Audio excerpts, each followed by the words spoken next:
Argumen kedua ini sangat penting untuk mengurangi perdebatan antara persekutuan agama tertentu dengan negara, di mana modernisme dan sekularisme dapat diterima oleh masyarakat ketika hal itu juga diikuti oleh seiring meningkatnya kepercayaan masyarakat kepada penegak hukum.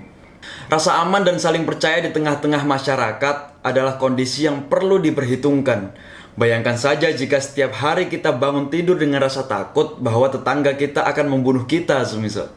Atau perasaan gamang akan orang asing yang sewaktu-waktu dapat mencuri harta yang ada di rumah kita. Keadaan ini dapat menimbulkan absennya rasa aman yang memicu ketidakpastian seseorang, teror, dan kekacauan, sehingga orang selalu dalam kondisi merasa terancam dan mencari cara bagaimana ia bisa hidup dengan tenang. Dalam suatu negara, di sini pihak-pihak yang menjadi kunci adalah tentu pemerintah dan penegak hukum, di mana mereka memiliki kewajiban untuk memberikan rasa aman tersebut pada masyarakat. Mereka memiliki seperangkat alat dan sumber daya untuk mencegah kejahatan dan kriminalitas itu terjadi, seperti kepolisian, tentara, dan lembaga hukum. Namun, apa yang terjadi ketika lembaga-lembaga negara itu dipandang tidak efektif dalam memberikan rasa aman kepada warga negaranya?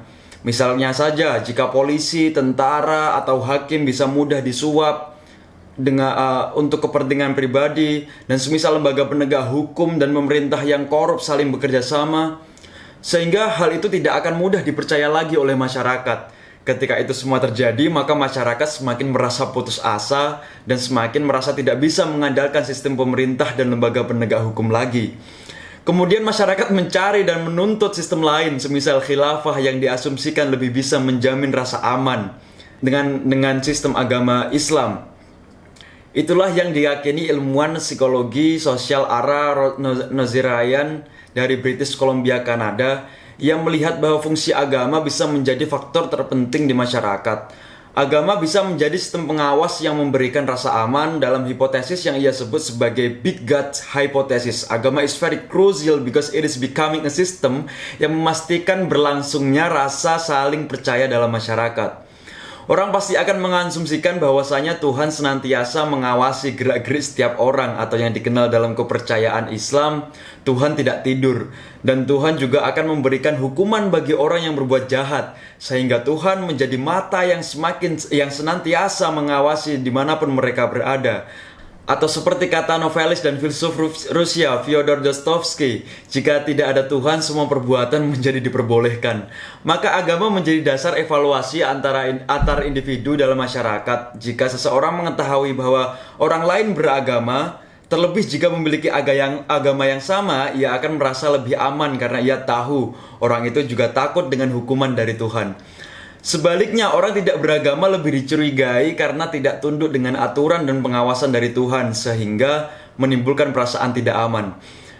Di negara-negara seperti Eropa Barat, peran Tuhan dan agama sebagai pengawas ini sudah digantikan dengan sistem hukum dan praktik penegakan hukum yang baik. Di sana angka korupsi rendah dan angka kepercayaan pada penegakan hukum tinggi.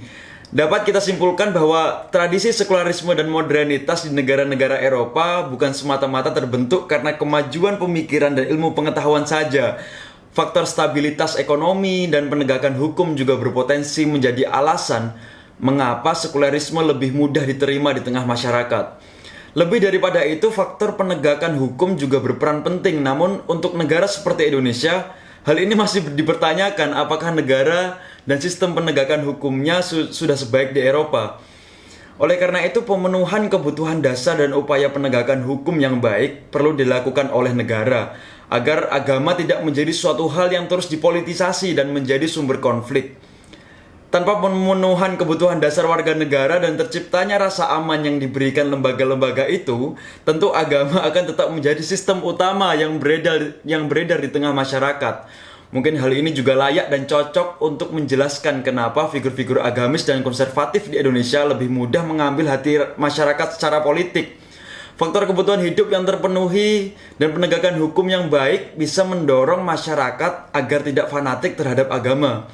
Dan menurut kalian, faktor apa lagi yang bisa mendorong individu agar tidak fanatik terhadap agama dan menempatkan agama di ruang private, sehingga kita bisa lebih saling sama menghormati dan mempraktikkan keagamaan dan keyakinan kita secara lebih hakiki?